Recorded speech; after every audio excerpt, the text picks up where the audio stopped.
नमस्कार दोस्तों, स्वागत है आप सभी का हमारे YouTube चैनल तत्काल एजुकेशन पे। दोस्तों उम्मीद करते हैं आप सभी बहुत अच्छे होंगे, आपकी तैयारी भी काफी जबरदस्त तरीके से चल रही होगी। दोस्तों आज हम आप लोगों के लिए रीजनिंग के 15 अति महत्वपूर्ण प्रश्न के बारे में इस वीडियो में बताएंगे, जो कि SSC, railway group D, NTPC या किसी टेट एग्जाम की तैयारी कर रहे हैं। इस टाइप के प्रश्न हमेशा परीक्षाओं में पूछे जाएंगे। दोस्तों ये पार्ट नंबर कौन सा है? ये 9 है। पार्ट नंबर 8 नहीं देखें तो आप वीडियो सेक्शन में जाके देख सकते हैं। दोस्तों पहला प्रश्न देख लेते हैं। दोस्तों पहला प्रश्न है, इसमें देखिए नीचे दिए गए विकल्पों में से संबंधित संख्या को चुनिए। देखिए नीचे यहाँ पर आपको एक संबंधित संख्या दिया है, यानी 158 जो है ना, यहाँ पर आपको 384 से समित है। ठीक उसी प्रकार से बताना है कि 140 जो है ना, इस प्रश्नार्थक के चिन्ह पर इन चार ऑप्शन में से किसे समित होगा। देखिए यहाँ पर सबसे पहले प्रश्न को समझते हैं, इसमें बोलकर, ठीक है ना। देखिए यहाँ पर क्या बोल रहा है, ये बोल रहा है ना कि यहाँ पर आपको 300 क्या दिख रहा है, यहाँ पर 158 दिख रहा है। 158 को क्या करेंगे कि 384 आ जाएगा। उसी प्रकार से 140 को रखेंगे, ठीक है ना। देखिए तो 300 यहाँ 158 में क्या करते हैं, 2 से गुना करते हैं। जब 158 में 2 से गुना करेंगे और यहाँ पर 68 को जोड़ देंगे ना, ठीक है, 68 को जोड़ देंगे तो 384 आ जाएगा, ठीक है ना। उसी प्रकार से क्या करेंगे, यहाँ पर आपको क्या दिख रहा है, यानी 140 दिख रहा है, तो 140 में 2 से गुना कर देंगे, ठीक है ना, और 68 को जोड़ देंगे, ठीक है। तो देखिए 140 में 2 से गुना करेंगे तो 14 दूनी के 28 आ गया, ठीक है। और यहाँ पर आपको क्या करेंगे, 68 को जोड़ देंगे तो कितना आ जाएगा, यानी 8 एकम 8 आ गया। और फिर यहाँ पर कितना आ गया, 8 2 14, यानी यहाँ पर कितना 14 आ गया, यानी यहाँ पर कितना आ जाएगा, 300 कितना आ गया, 84 आ जाएगा, ठीक है ना। ये कितना आ गया, 348 आ गया, सॉरी, हाँ 348। तो यहाँ पर क्या रखते हैं, यानी इस प्रश्नार्थक चिन्ह पर कौन सी संख्या बढ़ जाएगा, तो 348 हो जाएगा। तो 348 को देखते हैं किस ऑप्शन दिख रही है, यानी ऑप्शन नंबर किस में दिख रहा है, तो डी में दिख रहा है, यानी ऑप्शन नंबर डी आपका सही हो जाएगा। दोस्तों मैं उम्मीद करता हूँ इस प्रश्न को भी आप अच्छे तरह से समझ पाओगे। नेक्स्ट प्रश्न देख लेते हैं। दोस्तों दूसरा प्रश्न है, इसमें देखिए नीचे दी गई श्रृंखला श्रेणी में प्रश्नवाचक चिन्ह के स्थान पर कौन सी संख्या आएगी। देखिए नीचे यहाँ पर आपको एक श्रृंखला दिया है, इन श्रृंखला में बताना है कि इस प्रश्नवाचक के चिन्ह पर इन चार ऑप्शन से कौन सी संख्या यहाँ पर भरा जाएगा। देखिए तो यहाँ पर सबसे पहले ध्यान से देखते हैं कि श्रृंखला किस प्रकार से चल रहा है, ठीक है। देखिए यहाँ पर आपको 312 हो रहा है, 312 से 310 हो रहा है, 310 से 306 हो रहा है, 306 से 300 हो रहा है, और 300 से 292 हो रहा है, 292 से 282 हो रहा है, 282 से आपको अगला संख्या ज्ञात करना है। देखिए इन श्रृंखला को ध्यान से देखने के बाद में हमको क्या दिख रहा है, हमको यही दिख रहा है 312 से क्या हो रहा है, 10 हो रहा है, तो यहाँ पर -2 कर रहा है, और यहाँ पर 10 लेकर हो रहा है, अच्छा हो रहा है, तो माइनस यहाँ पर 4 कर रहा है। और देखिए 6 से क्या हो रहा है, 300 हो रहा है, तो माइनस यहाँ पर 6 कर रहा है, और 300 से क्या हो रहा है, 292 हो रहा है, तो माइनस यहाँ पर 8 कर रहा है, ठीक ना। अब 292 से 284 कर रहा है, तो माइनस यहाँ पर 10 कर रहा है, ठीक है। देखिए तो यहाँ पर आपको 200 यहाँ पर 82 दिख रहा है, 282 में कौन सी संख्या को माइनस करेंगे, जो अगला संख्या ज्ञात होगा, तो यहाँ पर 12 हो जाएगा। क्योंकि देखिए 2 4 6 8 10 12, इसमें से 12 घटा लेंगे। अब देखिए तो यहाँ पर 282 में से 12 घटाएंगे तो यहाँ पर कितना आ जाएगा, कि 12 में 2 में से 2 घटाएंगे तो 0 बचेगा, और 8 में बचा, 8 में से जब 1 घटाएंगे तो 7 हो जाएगा, और 2 एकम 2 हो गया। यानी इस प्रश्नार्थक चिन्ह पर कौन सी संख्या बढ़ जाएगा, 270 हो जाएगा। तो 270 को देखते हैं किस ऑप्शन दिख रही है, यानी ऑप्शन नंबर ए में दिख रहा है, यानी ऑप्शन नंबर ए आपका सही हो जाएगा। दोस्तों मैं उम्मीद करता हूँ इस प्रश्न को भी आप अच्छे तरह से समझ पाओगे। नेक्स्ट प्रश्न देख लेते हैं। दोस्तों तीसरा प्रश्न है, इसमें देखिए नीचे दिए गए प्रश्न में वर्गों की संख्या ज्ञात कीजिए। देखिए नीचे यहाँ पर आपको एक आकृति दिया है, इन आकृति में बताना क्या है कि वर्गों की संख्या कितना आपको इसी को बताना है, ठीक है ना। देखिए तो यहाँ पर क्या करिएगा, वीडियो को रोककर खुद अपने आप से बनाने की कोशिश करिएगा, और 15 प्रश्न में से अपने कितने प्रश्न सही किए हैं वीडियो को लास्ट में कमेंट में जरूर बताइएगा। और इस चैनल पर पहली बार आए हैं तो चैनल को सब्सक्राइब कर बेल आइकन घंटी को प्रेस जरूर कर लीजिए, क्योंकि सबसे पहले इस तरह क्लास आपको मिलता रहे। देखिए तो यहाँ पर सबसे पहले ध्यान से देखते हैं ना, यहाँ पर क्या दिख रहा है, ये एक आकृति दिख रहा है, इस आकृति में बताना है कि कितने यहाँ पर वर्गों की संख्या दिख रही है, ठीक ना। देखिए तो यहाँ पर आपको वर्ग, यानी चारों कोना जो बराबर होगा उसका वर्ग बोलते हैं। जैसे 1 हो गया, 2 हो गया, और 3 हो गया, और 4 हो गया, और एक ही देखिए बड़ा वाला कितना गया, ये 5 हो गया, 5 हो गया। और इसमें कहीं दिख रहा है, नहीं दिख रहा है, यानी इस आकृति में टोटल कितने वर्गों की संख्या दिख रही है, तो 5 को दिख रहा है। तो 5 को देखते हैं किस ऑप्शन दिख रही है, यानी ऑप्शन नंबर यहाँ पर आपको बी में दिख रहा है, यानी ऑप्शन नंबर बी आपका सही हो जाएगा। दोस्तों मैं उम्मीद करता हूँ इस प्रश्न को भी आप अच्छी तरह से समझ पाओगे। नेक्स्ट प्रश्न देख लेते हैं।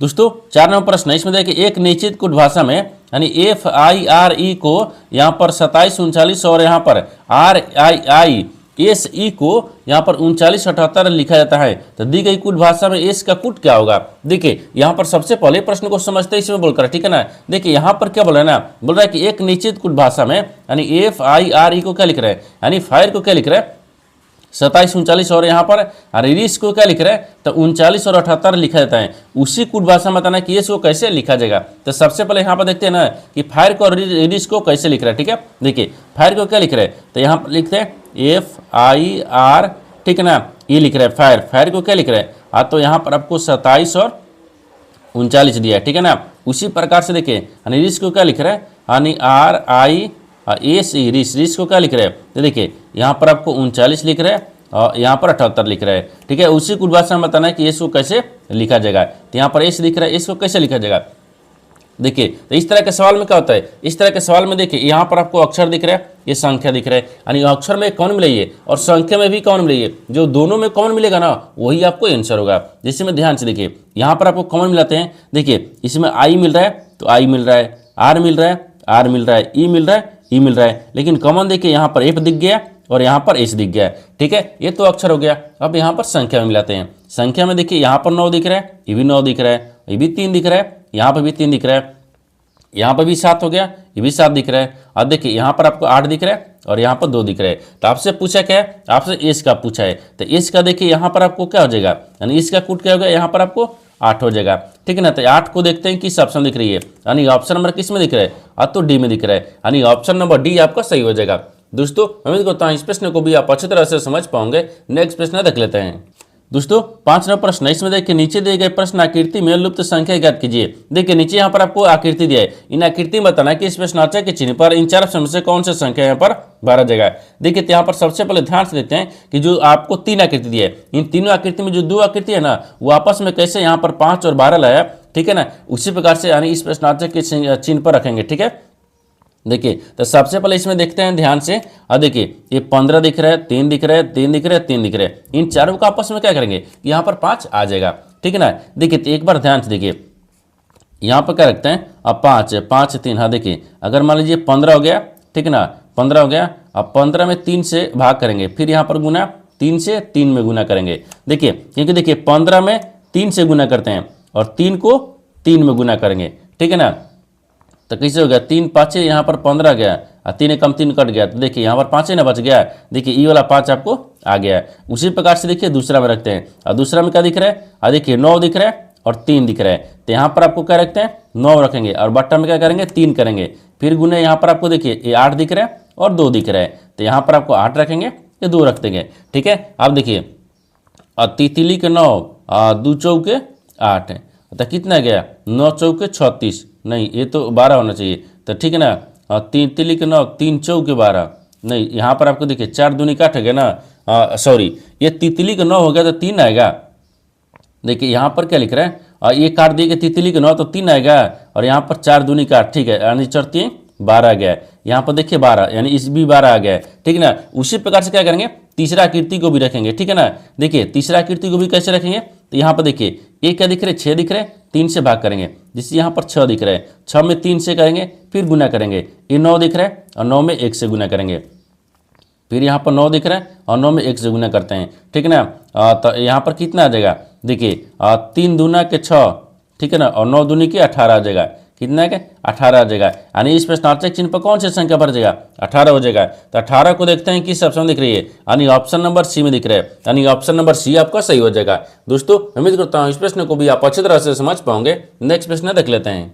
दोस्तों 6 नंबर प्रश्न है, इसमें दिया है कि शुभम ने कहा मेरा कोई भाई या बहन नहीं है, यानी इस तस्वीर में मौजूद यह आदमी मेरी माँ की बहू का पति है, तो शुभम किस यानी शुभम किसकी तस्वीर को संदर्भित यानी कर रहा है। देखिए यहाँ पर सबसे पहले प्रश्न को समझते इसमें बोलकर है। ठीक है ना, देखिए यहाँ पर क्या बोल रहा है, ये बोल रहा है कि एक शुभम है। ठीक है ना, यानी शुभम ने कहा, शुभम ने क्या कहा कि मेरा भाई या बहन कोई नहीं है। ठीक है, बोल रहा है कि इस तस्वीर को मौजूद आदमी मेरी पत्नी, तो यहाँ पर सबसे पहले रखते हैं एक शुभम को रखते हैं, यानी शुभम मतलब आदमी को रखते हैं। ठीक है ना, तो जैसे यहाँ पर शुभम को रख लेंगे शुभम। ठीक है, और ये शुभम दिख रहे हैं।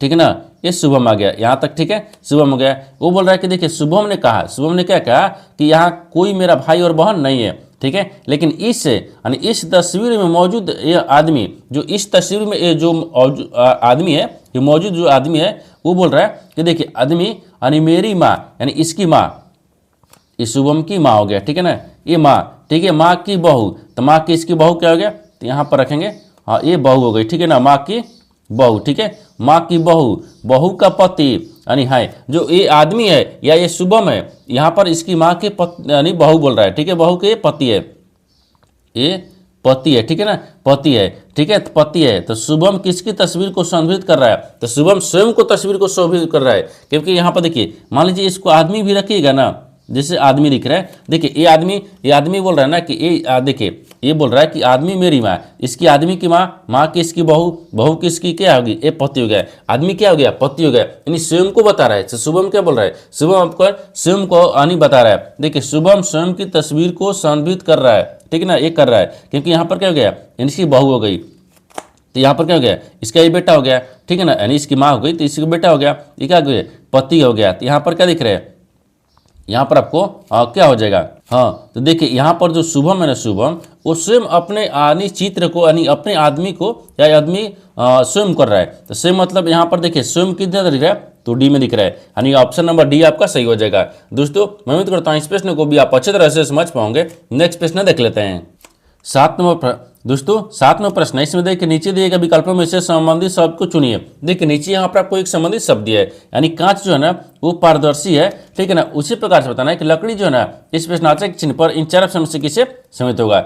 देखिए यहाँ पर सबसे पहले प्रश्न को समझते इसमें बोल कर, ठीक है ना, देखिए यहाँ पर क्या बोल रहा है, एक कांच दिख रहा है, कांच दो वो पारदर्शी होता है, उसी प्रकार से यहाँ पर लकड़ी क्या है वो अपारदर्शी होता है। जैसे देखिए एक कांच दिख रहा है ना, कांच पारदर्शी से कैसे समझते हैं, देखिए कांच आप पर देखिए यानी आर पार दिखता है, यानी कांच में अगर देखिएगा तो आर पार दिखेगा, ये पारदर्शी हो गया, ठीक है। तो देखिए यहाँ पर लिखते हैं आर, ठीक है ना, यानी आर अपार, ठीक है ना, आर पार देखा जा सकता है, ठीक है, यानी देखा, ठीक है, देखा जा सकता है। देखिए एक कांच क्या होगा, एक पारदर्शी होता है, क्योंकि कांच के आर पार देखा जा सकता है। लेकिन उसी प्रकार से लकड़ी क्या होता है, तो लकड़ी क्या ब्लॉक होता है, नहीं, पेंट होता है, नहीं, फर्नीचर होता है तो नहीं, इसमें आर पार के मतलब है, यानी क्या होता है, यानी अपारदर्शी होता है। अपारदर्शी का मतलब कि आर पार नहीं दिखेगा, ठीक है ना। तो यहाँ पर आपको अपार, ठीक है ना, अपारदर्शी, यहाँ पर अपारदर्शी हो जाएगा, ठीक है ना, अपारदर्शी हो गया। देखिए जिस प्रकार से कांच यहाँ पर आपको पारदर्शी होता है, उसी प्रकार से लकड़ी क्या होता है, अपारदर्शी होता है, क्योंकि आर पार नहीं दिखते हैं, ठीक है ना, यानी आर अपार, ठीक है, और आर पार नहीं, यहाँ पर क्या लिखेंगे, आर पार नहीं, ठीक है ना, नहीं देखा जा सकता है, यानी देखा जा सकता है, ठीक है ना, ये देखा जा सकता है, यार पर नहीं देखा जा सकता है। तो यहाँ पर क्या हो जाएगा, अपारदर्शी हो गया। तो अपारदर्शी को देखते हैं किस ऑप्शन दिख रहे हैं, तो ऑप्शन नंबर यहाँ पर सी में दिख रहा है, यानी ऑप्शन नंबर सी आपका सही हो जाएगा। दोस्तों मैं उम्मीद करता हूँ इस प्रश्न को भी आप अच्छी तरह से समझ पाओगे। नेक्स्ट प्रश्न देख लेते हैं। दोस्तों 8 नंबर प्रश्न है, इसमें देखिए DEF यानी GLM और N एक सीधी पंक्ति में उत्तर की ओर अभिमुख होकर बैठे हुए हैं। डी के बाएं कोई नहीं बैठा है, ठीक है, और डी और जी के बीच में केवल 4 व्यक्ति बैठे हैं, यानी एम के दाएं केवल 3 व्यक्ति बैठे हैं, यानी ई के ठीक बाएं पड़ोस में एल बैठा है, ठीक है। तो एम का निकटतम पड़ोसी एल नहीं है, तो पंक्ति के बोल रहा है कि दाएं छोर, यानी दाएं छोर पर कौन बैठा है। देखिए तो यहाँ पर सबसे पहले प्रश्न को समझते इसमें बोल रहा है, ठीक है ना। देखिए यहाँ पर क्या बोल रहा है, यहाँ पर बोल रहा है ना कि DEF है, GLM है और N एक सीधी पंक्ति में उत्तर की ओर अभिमुख होकर बैठे हुए। तो यहाँ पर कितने व्यक्ति बैठे हुए, देखिए यहाँ पर ध्यान से, 2 2 4 2 6 1 7 व्यक्ति है। तो यहाँ पर क्या हो गया, 1 हो गया और 2 हो गया, 3 दिख रहा है, 4 दिख रहा है, 5 दिख रहा है, 6 दिख रहा है, ये 7 दिख रहा है, 7 व्यक्ति बैठा दिए। अब इधर से देखिए ये क्या होता है, बाएं होता है, ठीक है ना, इधर क्या होता है, ये दाहिने होता है। आगे बोल रहा है कि डी के बाएं कोई नहीं बैठा है, डी के जो बाएं है ना तो कोई नहीं बैठा है, तो डी के बाएं कोई नहीं बैठा है, ठीक है। डी और जी के बीच में 4 व्यक्ति बैठे हैं, तो डी और जी के बीच में 4 व्यक्ति, तो 1 2 3 4, हाँ यहाँ पर डी रखते हैं, और डी और जी के बीच में ना, तो यहाँ पर आपको जी रखेंगे। इन दोनों के बीच में कितने 4 व्यक्ति बैठे हैं, 4 व्यक्ति को बैठा दिए, ठीक है। आगे बोल रहा है कि एम के दाएं केवल 3 व्यक्ति बैठे हैं, यानी एम के दाहिने केवल 3 व्यक्ति, एम के दाहिने, ठीक है ना। तो एम के दाहिने, तो एम को कहाँ रखते हैं, यहाँ पर रखते हैं, तो एम के दाहिने क्या हो गया, तो 3 व्यक्ति हो गया, ठीक है ना। और नहीं सॉरी, एम के दाहिने ना बोल रहा है, तो एम के दाएं, तो एम के दाहिने इधर होता है 3 व्यक्ति बैठे हुए, ठीक है, दोनों तरफ का 3 है, ठीक ना। अब आगे देखिए कि ई के ठीक बाएं अब पड़ोस में एल बैठा है, यानी ई के ठीक बाएं में पड़ोस में एल बैठा है, तो ई के बाएं, तो ई के यहाँ पर बाएं, बाएं में कौन बैठा है, एल बैठा है, ये पड़ोस में बैठा है। ठीक है। अरे एम का निकटतम पड़ोसी एन नहीं है, लेकिन एम का निकटतम पड़ोसी एम नहीं है, तो देखिए एन को तब यहाँ पर रख लेते हैं, ठीक ना। अब यहाँ पर क्या रखते हैं, एफ को रख लेते हैं, ठीक है। आप बोल रहा है कि पंक्ति के दाएं छोर पर कौन बैठा है, तो पंक्ति के दाहिने छोर पर तो यहाँ पर एन बैठा है, कौन बैठा है, एन बैठा है। तो यहाँ पर एन को देखते हैं किस ऑप्शन में दिख रही है, तो ऑप्शन नंबर यहाँ पर आपको डी में दिख रहा है, यानी ऑप्शन नंबर डी आपका सही हो जाएगा। दोस्तों उम्मीद करता हूँ इस प्रश्न को भी आप अच्छी तरह से समझ पाओगे। नेक्स्ट प्रश्न देख लेते हैं।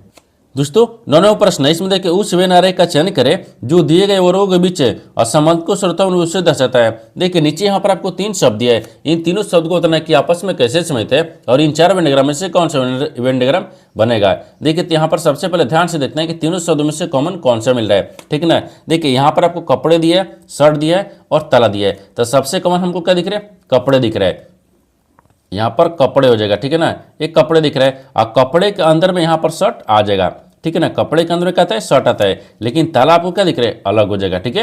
ये ताला आपको अलग दिख रहा है, यानी इस तरह का वेन डायग्राम बनेगा। इस तरह का वेन डायग्राम देखते हैं किस ऑप्शन दिख रही है, तो ऑप्शन नंबर किस में दिख रहा है, तो ऑप्शन नंबर यहाँ पर आपको बी में दिख रहा है, यानी ऑप्शन नंबर बी आपका सही हो जाएगा। दोस्तों मैं उम्मीद करता हूँ इस प्रश्न को भी आप अच्छी तरह से समझ पाओगे। नेक्स्ट प्रश्न देख लेते हैं। दोस्तों 10वां प्रश्न है, इसमें देखिए श्री इकाई यानी बिंदु ए से चलना शुरू करते हैं और दक्षिण की ओर 5 किलोमीटर ड्राइव करते हैं, फिर वे दाएं मुड़ते हैं और 15 किलोमीटर ड्राइव करते हैं, दाएं मुड़ते हैं और 24 किलोमीटर ड्राइव करते हैं, फिर वे दाएं मुड़ते हैं और 29 किलोमीटर ड्राइव करते हैं, यानी अंत में दाएं मुड़ते हैं और 19 किलोमीटर ड्राइव करते हैं, यानी बिंदु पी पर रुक जाते हैं। तो बिंदु ए पर दोबारा पहुंचने के लिए उसे कितनी दूरी और किस दिशा में ड्राइव करना चाहिए। देखिए यहाँ पर सबसे पहले प्रश्न को समझिए, इसमें बोल कर है, ठीक है ना। देखिए यहाँ पर क्या बोल रहा है, ये बोल रहा है ना कि श्री इकाई है, ये बोल रहा है कि श्री इकाई यानी श्री इकाई जो बिंदु ए से चलना शुरू करते हैं और दक्षिण की ओर 5 किलोमीटर चलते हैं यानी ड्राइव करते हैं। तो सबसे पहले यहाँ पर आपको एक डायग्राम को बनाते हैं। देखिए ये पूर्व होता है, ठीक है ना, यहाँ पर पश्चिम होता है, ऊपर में उत्तर होता है, नीचे दक्षिण होता है, ठीक ना। आप देखिए ये बोल रहा है कि श्री इकाई जो है ना ये चलना शुरू करता है, किधर चलना शुरू करते हैं, ये दक्षिण की तरफ। देखिए यहाँ बोल रहा है दक्षिण की तरफ, ये कितना चल रहा है, वो तो 5 किलोमीटर चल रहा है। देखिए यहाँ पर आपको ए को रखते हैं, ठीक है। अब यहाँ से क्या कर रहा है, दक्षिण की तरफ से कितना चल रहा है, 5 किलोमीटर चल रहा है और 5 किलोमीटर, तो इसको इधर से इधर करते हैं, ठीक ना। चलिए ठीक है, यानी 5 किलोमीटर दक्षिण की तरफ चला, नीचे की तरफ। आगे बढ़ रहा है कि फिर वे दाएं मुड़ते हैं और 15 किलोमीटर ड्राइव करते हैं, फिर यहाँ पर दाएं मुड़ते हैं, दाएं मुड़ेंगे इधर, कितना चल रहा है, 15 किलोमीटर चल रहा है, ठीक है ना। आगे बढ़ रहा है कि दाएं मुड़ते हैं और 24 किलोमीटर ड्राइव करते हैं, फिर दाहिने मुड़ते हैं और 24 किलोमीटर ड्राइव करते हैं, ठीक है। ये 24 किलोमीटर हो गया, ठीक ना। आगे देखिए आगे बोल रहा है कि फिर दाएं मुड़ते हैं और 29 किलोमीटर ड्राइव करते हैं, फिर दाहिने मुड़ता है तो 29 किलोमीटर ड्राइव करता है, ठीक है। और अंत में वे दाएं मुड़ते हैं और 19 किलोमीटर ड्राइव करते हैं, फिर अंत में दाहिने मुड़ते हैं और 19 किलोमीटर ड्राइव करते हैं, ठीक है। ये 19 किलोमीटर हो गया, ठीक है ना, ड्राइव करते हैं। अब बिंदु पी पर रुक जाते हैं। अब यहाँ पर बिंदु पी आ गया, यहाँ पर रुक गया, तो बोल रहा है कि बिंदु ए पर दोबारा पहुँचने के लिए उसे उन्हें कितने दूरी और किस दिशा में ड्राइव करना चाहिए। यानी इसका कहने का मतलब हो गया कि यहाँ पर आपको ए पर, यहाँ पर क्या दिख रहा है, यहाँ पर देखिए पी हो गया, यहाँ पर रुक गया। अब ए पर दोबारा जाने के लिए उससे कितनी दूरी और किस दिशा में जाना चाहिए आपको इसी को बताना है। देखिए यहाँ से आपको इधर जा रहा है, ये पश्चिम की तरफ जा रहा है, क्योंकि देखिए इधर से जब इधर जा रहा है ये पश्चिम है ना, तो ये यहाँ पर आपको अब पश्चिम में जा रहा है, ठीक है ना, पश्चिम में, ये तो पश्चिम हो गया। तो पश्चिम देखिए किस ऑप्शन में दिख रहा है, तो एक में दिख रहा है, तो एक हो जाएगा, यानी बी जो 14 किलोमीटर है। अब यहाँ पर देखिए ये टोटल कितना दिख रहा है, 29 दिख रहा है, और ये यहाँ पर आपको कितना दिख रहा है, ये टोटल देखिए 29 हो गया, ये टोटल कितना दिख रहा है, 15 दिख रहा है, यानी इसका मतलब कि यहाँ के 15 हो गया, तो यहाँ पर कितना ये 14 हो गया, तभी ना जोड़ेंगे तो 29 है क्या, ये भी आपको 14 हो जाएगा। यानी यहाँ पर देखिए 14 किलोमीटर, ठीक है ना, कितना गया, ये 14 किलोमीटर, ठीक है, 14 किलोमीटर यानी पश्चिम तरफ, ठीक है ना, 14 किलोमीटर पश्चिम। देखिए किस ऑप्शन में दिया, यानी ऑप्शन नंबर यहाँ पर आपको बी में दिया है, यानी ऑप्शन नंबर बी आपका सही हो जाएगा। दोस्तों मैं उम्मीद करता हूँ इस प्रश्न को भी आप अच्छी तरह से समझ पाओगे। नेक्स्ट प्रश्न देख लेते हैं।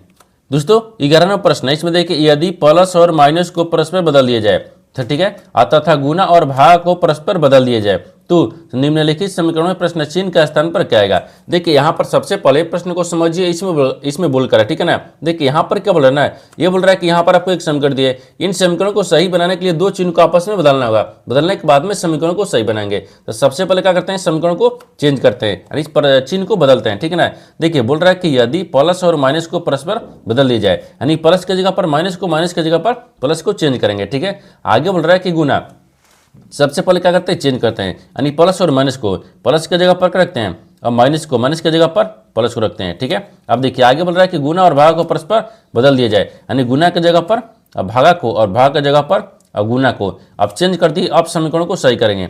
यहाँ पर 428 दिख रहा है, ठीक है ना, फिर गुने 2 दिख रहा है, माइनस 183 दिख रहा है, फिर भागा 3 दिख रहा है, फिर प्लस 127 हो गया। अब देखिए 3 छक 18, 3 छक 18, 3 एक मत में, ठीक है, 71 मत में कट गया।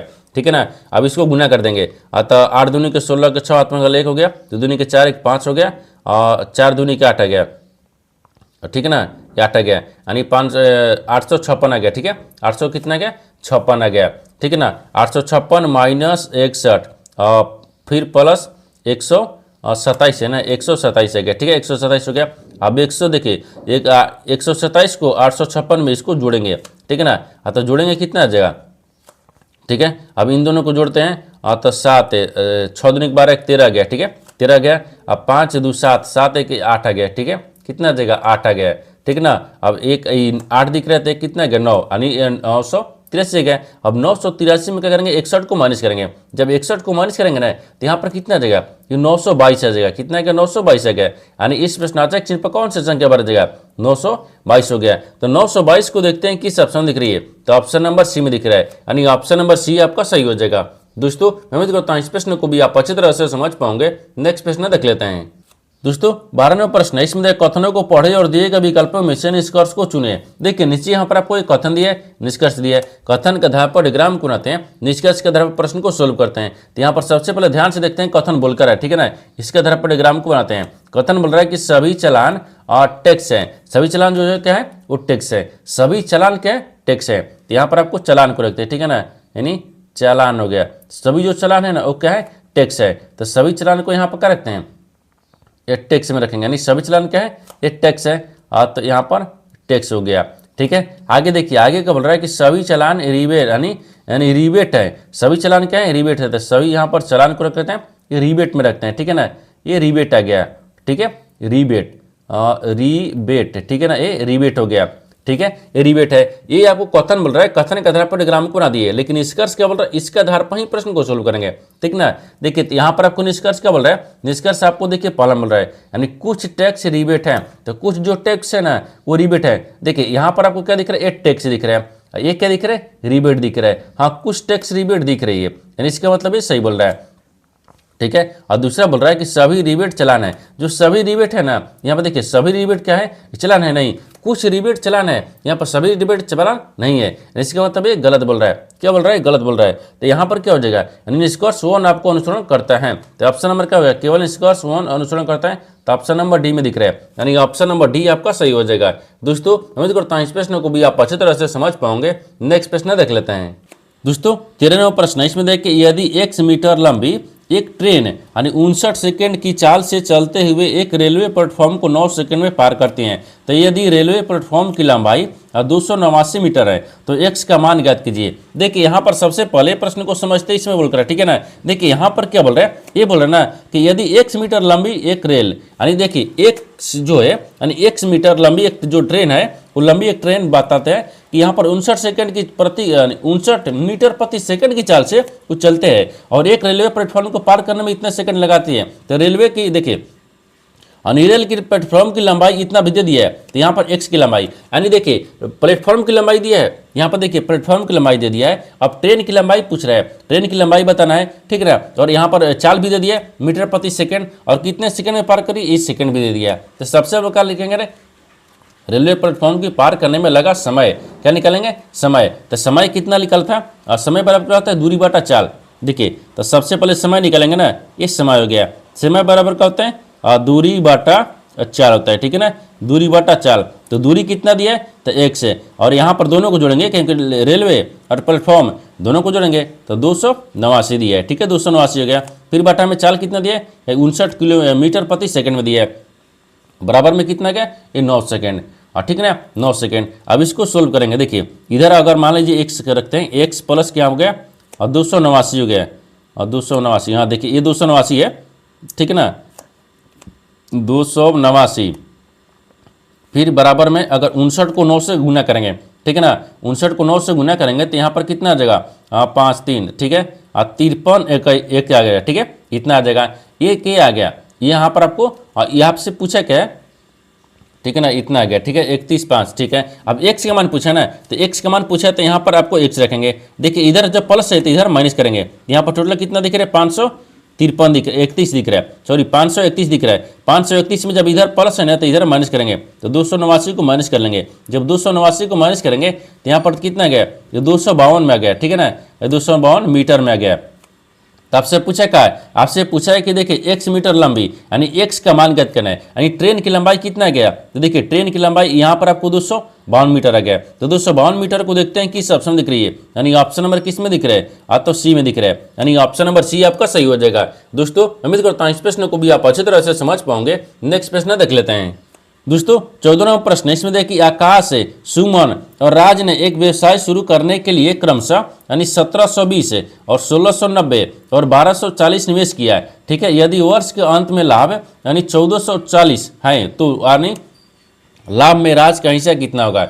देखिए यहाँ पर सबसे पहले प्रश्न को समझते ही इसमें बोल कर है, ठीक है ना। देखिए यहाँ पर क्या बोल रहे हैं, आकाश, सुमन और राज 3 व्यक्ति है जो व्यवसाय शुरू करते हैं। तो सबसे पहले क्या करते हैं, तीनों को लिखेंगे, ठीक है ना। देखिए जैसे यहाँ पर आपको आकाश दिख रहा है, ठीक है ना, आकाश हो गया, फिर अनुपात सुमन हो गया, ठीक है, सुमन दिख रहा है, ठीक है, ये सुमन हो गया, ठीक है, सुमन हो गया।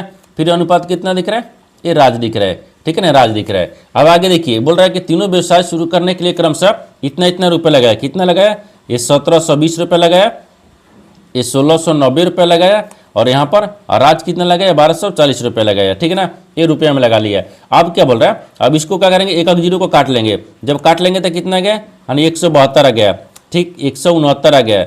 अब फिर यहाँ पर आपको 124 आ गया, ठीक ना। अब देखिए तो आपसे पूछा क्या है, आपसे पूछा है कि देखिए यदि वर्ष के अंत में यानी लाभ हमको कितना हो रहा है, 1440 हो रहा है, तो राज को बताना है, किसको बताना है, राज का हिस्सा बताना है। तो राज का हिस्सा कितना हो जाएगा, राज को हिस्सा, राज को देखिए यहीं पर रखते हैं, ठीक है ना, यानी राज, ठीक है, राज का, ठीक है ना, राज का हिस्सा, यहाँ पर हिस्सा को रखते हैं, ठीक है, राज का हिस्सा। तो राज का हिस्सा कितना दिख रहा है, तो राज का हिस्सा यहाँ पर आपको कितना दिख रहा है, ये 1440 टोटल दिख रहा है। 1440 में क्या करते हैं, राज का हिस्सा, तो टोटल कितना लाभ हुआ, इतना इतना में ही राज को करेंगे। तो देखिए यहाँ पर राज का कितना दिख रहा है, तो 124 आ गया, ठीक है ना, 124। और 124 में क्या करेंगे, सबको जोड़ेंगे। देखिए 172 दिख रहा है, फिर प्लस में यहाँ पर आपको 169 हो गया है, और फिर यहाँ पर आपको 124 आ गया है, ठीक ना। सबको जोड़ेंगे, सबको जोड़ देंगे, और सबको जोड़ेंगे तो यहाँ पर कितना आ जाएगा, आपको देखिए यहाँ पर लगाएंगे, ये क्या दिख रहा है, 1440, फिर गुना अगर 124 आ गया, ठीक है ना, 124 आ गया। लेकिन देखिए 172, 169 और 124 इन सबको जोड़ेंगे तो 465 आ जाएगा, कितना गया, ये 465 आ गया। अब 465 को इन सबसे सोल्व करेंगे तो कितना आ जाएगा, इन सबको काटेंगे तो कितना आ गया, ये 384 रुपये आ गया, ठीक है, ये 384 रुपये आ जाएगा। कितना गया इसका मान, 384। तो आपसे वही पूछा है कि लाभ में जो है ना वो राज का हिस्सा कितना गया, 384 रुपये। तो 384 को देखते हैं किस ऑप्शन दिख रही है, यानी ऑप्शन नंबर यहाँ पर आपको ए में दिख रहा है, यानी ऑप्शन नंबर ए आपका सही हो जाएगा। दोस्तों उम्मीद करता हूँ इस प्रश्न को भी आप अच्छी तरह से समझ पाओगे। नेक्स्ट प्रश्न देख लेते हैं।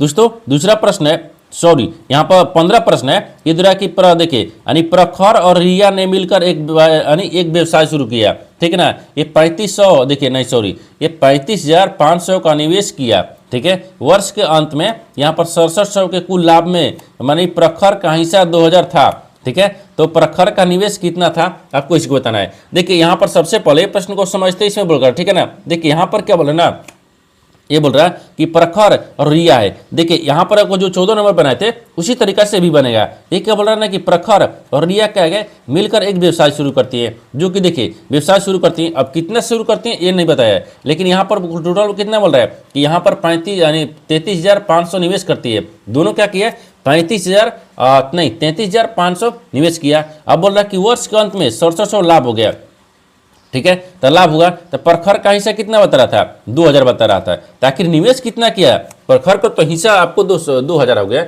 लेकिन निवेश कितना किया था आपको इसी को बताना है। जब निवेश पूछा है देखिए तो यहाँ पर भी क्या रखते हैं, प्रखर हो गया, ठीक है ना। ये प्रखर दिख रहा है, प्रखर और रिया को रखेंगे, ठीक है। प्रखर और रिया, प्रखर कितना दिख रही है तो 2000 रुपये।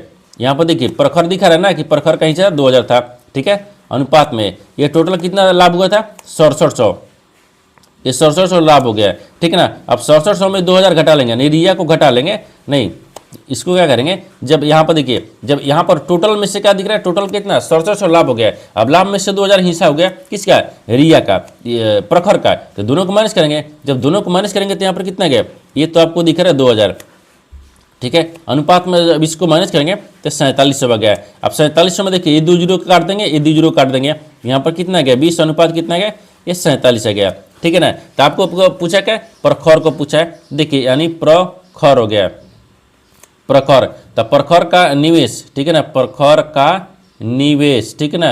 ये प्रखर का निवेश कितना गया, तो प्रखर का निवेश तो टोटल कितना था 33,500, ठीक है 33,500, और गुने प्रखर का निवेश कितना गया 20 गया, क्योंकि प्रखर का निवेश 20 हो गया। और बटा में क्या करेंगे, अब 20 को देखिए 20 और प्लस 47 को जोड़ देंगे, ठीक है ना, जोड़ेंगे। इन सबको जोड़ने के बाद में कितना गया, हाँ जोड़ने के बाद में देखिए 33,500, ठीक है, और गुना 20 और बटा में जोड़ेंगे कितना 67 हो गया, ठीक है 67 हो गया। अब इन सबको देखिए क्या करेंगे, भाग कर लेंगे। अब भाग करने के बाद में यहाँ पर सोल्व करेंगे तो कितना आ जाएगा 10,000 आ गया, कितना आ गया, देखिए यहाँ से क्या करते हैं, इसको उठाकर यहाँ पर रखते हैं, ठीक है ना। देखिए ये आपको 10,000 आ गया, ठीक है, ये 10,000 आ गया, 10,000 निवेश किया। तो आपसे वही बोला कि प्रखर का निवेश कितना था, तो प्रखर का निवेश 10,000 था। तो 10,000 को देखते हैं किस ऑप्शन दिख रही है, तो ऑप्शन नंबर डी में दिख रहा है, यानी ऑप्शन नंबर डी आपका सही हो जाएगा। दोस्तों मैं उम्मीद करता हूं इस प्रश्न को भी आप अच्छी तरह से समझ पाओगे। नेक्स्ट वीडियो में मिलते हैं, तब तक जय हिंद दोस्तों इस चैनल पर पहली बार आए तो चैनल को सब्सक्राइब कर बेल आइकन घंटी के ऊपर जरूर कर लीजिए, क्योंकि सबसे पहले इस तरह क्लास आपको